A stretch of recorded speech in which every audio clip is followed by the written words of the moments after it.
Well, we got some stuff to unpack and also some stuff to look at. A couple of things were already undone because I had to when I got them, but we have, first of all, our new anime, My Isekai Live. Now, this is great because this actually has an English audio track, whereas unfortunately the one I can stream from my Xbox and my PlayStation, on the Prime and stuff doesn't. So that's always good. We also have book 6 of Remonster. Unfortunately, book 5, oh, sorry, even though it was available, I'm going to have to wait till sometime in September for it to come, unfortunately, due to certain other issues. And unfortunately, after this, I have to wait even longer to get the next installments, which aren't due until, like, I think almost September. We also have book 3 in Saga, or whatever you want to call it. Sega uh, I don't know. It's pretty cool. I love this series. It's already got a good point going for it. It does get a little weird sometimes, but hey. Oh, and check out. They're really playing up the romance novel right there. That gives me Gone with the Wind vibes right there. So that's pretty cool. I show off more, but I don't think it's that kind of a manga. Anyways, we also have one other thing. We got these guys. The USS Enterprise right here, and the USS Vengeance from Star Trek Into Darkness. These are the Hot Wheels, and as you can see, pretty impressive. So let's take a look at the Vengeance first. She's not very big, as you can see here. You can just make out, she actually has a very impressive paint job right there. But when you flip it over, I don't know if the camera's going to focus or not. I'm trying to look at my big TV up here, which is above my camera. And what you can't see is like right here, right where my finger is, there's an actual, there it is. You can just make out the Hot Wheels logo. There's some other information. And also all of the, rights reserved for Paramount Pictures and stuff, and Viacom and so on and so forth. Now, the cool thing is, it's made of 3 pieces. The saucer section and part of the neck, you can just make that out. The drive section is one whole piece, and then the nacelles are the secondary piece with this little screw holding the whole thing together, which is pretty good. And, you know, what do I think? Well, the nacelles are about the only thing I'm a little worried about because they're so flimsy and also they're kind of transparent. I would have been cool if the whole thing had been metal, but even though it's not, it's still pretty cool. And I have a feeling these are not the only Hot Wheels. It's almost a micro machine, but they're kind of actually that small that Hot Wheels has made. And here is the stand. You can actually see the Starfleet Delta right there, which is pretty cool. And I still have yet to watch the new Strange New Worlds episode. So pretty nice. And by the way, each of the bases is individually designed, so it only fits this ship, which is pretty cool. All right. Now that we got that one out of the way, let's take a look at the Enterprise because this one it has me a little surprised. First of all, she's in pretty good shape. She's really heavy duty metal, nice design, profile, so forth. It's actually got 2 screws holding it in, so that's pretty cool. But you can actually see that the saucer section, the neck, and all the way back to right there, the tip where the shuttle bay, that's one whole piece. Then you have the whole drive section where the engineering is located is another piece, and then the nacelles are the other. And the thing is, just like with the Vengeance, these are not metal; they're plastic, and it shows real quick because you can see like I don't know if you can see it here, but there's definitely like this shine difference. And unfortunately, as you can see,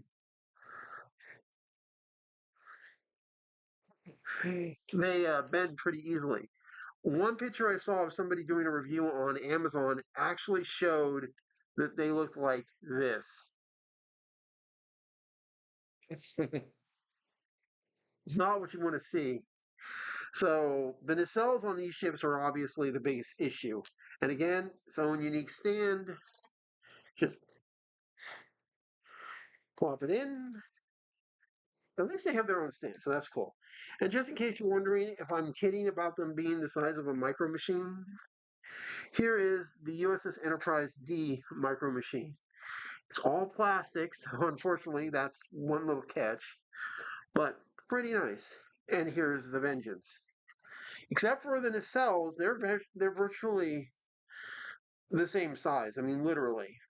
Except for the nacelle area, they're the same size. So not bad, not bad. But then again, that's it's a micro machine thing. I mean, to just give you a hint, there are two other micro machines I have, and they're not much bigger. We have, of course, the Batmobile from Arkham Knight. It's actually pretty nice. It's pretty good. It's got its designs. Oh, wait, nope. Oh, nope. Sorry, I thought this was the one from Arkham Knight. This is from Batman Begins. Wait, no. Yeah, actually, I think this is from Begins. Yeah, yeah, this is Begins. Huh? Where's my? Oh man, I'm gonna find my Arkham Knight one. Okay, anyways, and then we have my cool special edition one for Ghostbusters, which is the Halloween edition Ecto One, which is really cool looking. She's a little dusty, yeah. Sorry. The only problem with some of these toys is they get dusty. I do love how the design it even has this like gold bottom. You can just make out stuff. But then look, there's that green and afraid no ghost symbol, which is pretty cool. Again, look, see. So I do have other Hot Wheels. Part of it's just collection and stuff. And some other ones are actually in display still in their boxes. But these ones I wanted out just for the hell of it. All right. Now to get to the last two things. First off, we have the novel, the light novel. It's pretty impressive. This is definitely not a kid's novel, by the way, but it is rated teen, so if you're like 13 and up, but still, because there are some stuff that's pretty aggressive, I'm not going to risk putting anything on my channel. But here's the real catch. My Isekai Life. There's still a few more like Black Summoner I have to get my hands on. And this one was a really cool one. I still haven't even seen the whole series yet. I've been, like I said, I've been so busy. And here we go.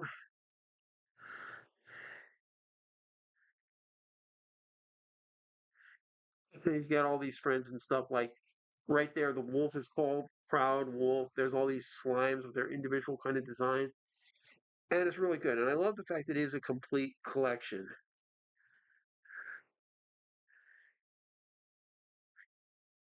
All right. But when I opened it up, I did hear a little noise. So uh, let's hope not. Luckily, it's a Blu-ray. Blu-rays, they have a little bit more give for me personally because they are a little tougher to damage, thank God. It's why when I can get an upgrade to Blu-ray, I go for it. And I should recommend that to anybody who can. You know, they're getting cheaper all the time. I mean, they have right now on Amazon The World's End, the one starring Simon Pegg for like $6 before shipping. All right, here we go. Let's get in. Plus, I'm a little worried. Please don't. Please don't. Yeah, damn it. Ah, shit. All right, she's in good shape. Huh. Well, would you look at that? Okay, hold on one second. Nothing on the inside and the back, but pretty cool designs on the discs. DTS Master Audio, the companies involved, episodes 1 through 9, 10 through 12. Bad at all. That's pretty good. All right. I don't know if anybody likes them, but model updates. We did some stuff. All right. So first off, the software section on the Sovereign class Enterprise is getting into some detail work, but she has been, as you can see here, pretty effectively done in a few areas. The bottom still has a little bit of work left in certain paint areas, but she's in pretty good shape. And we have the shuttle bay. Now, the cool thing is I put an orange glow in the dark. You could probably just make out some of it paint. So when this is exposed to either normal sunlight or black light, it glows a dark orange, which is pretty cool. Now, these don't glow. I did these long before I got the red paint, unfortunately. At least I think I did. I still got some work to do on the other phaser arrays right here. We've got one part of the strip, but again, I've got like little problems where I have to do a little cleanup work. Nothing too major, but we finally put the drive section together. As you can see here, it's got masking tape holding it together in one section, but she's in pretty good shape. The thing is, this is compared to the original. And you're probably going, geez, man, the original looks a lot better. Wouldn't be so sure about that one.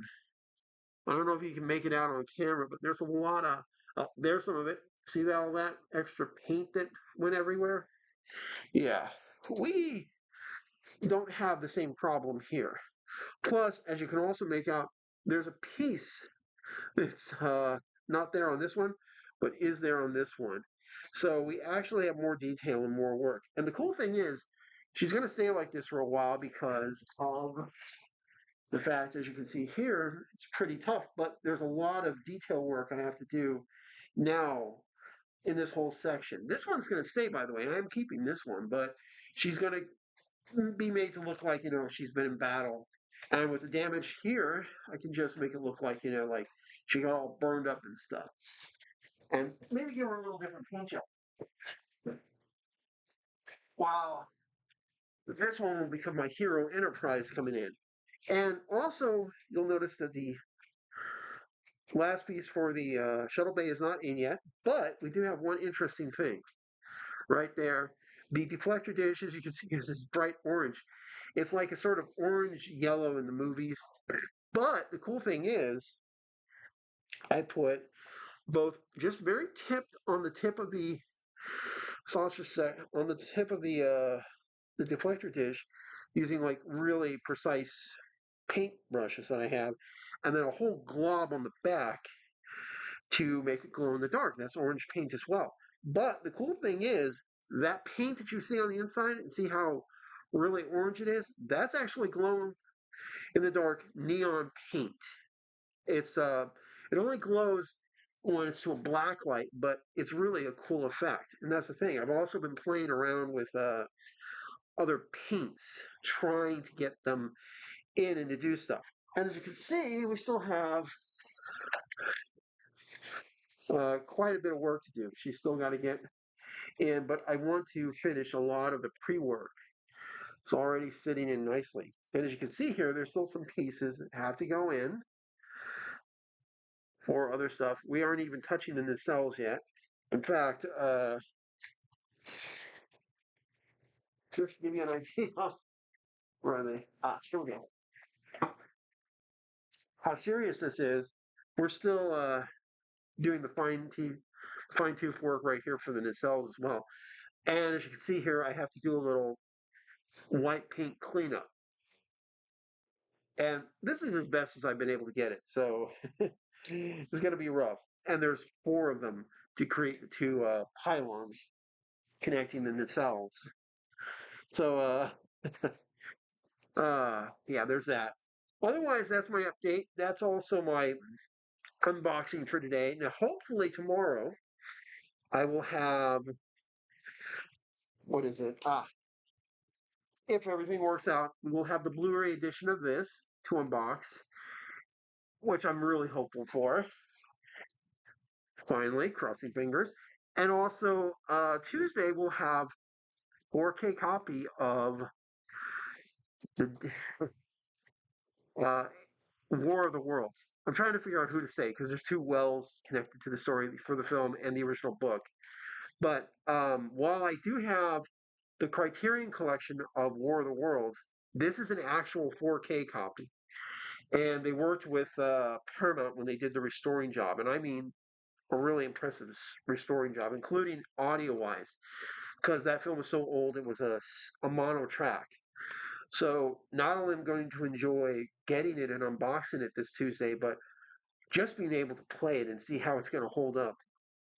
And it's going to be pretty cool. I can't wait. And I have to do that sometimes. I have to have both a Blu-ray and a 4K copy of some movies just to enjoy myself. So there's that. Anyways, guys, tell me what you like. Oh, should I show that? No, no, maybe. I'll see what I can do.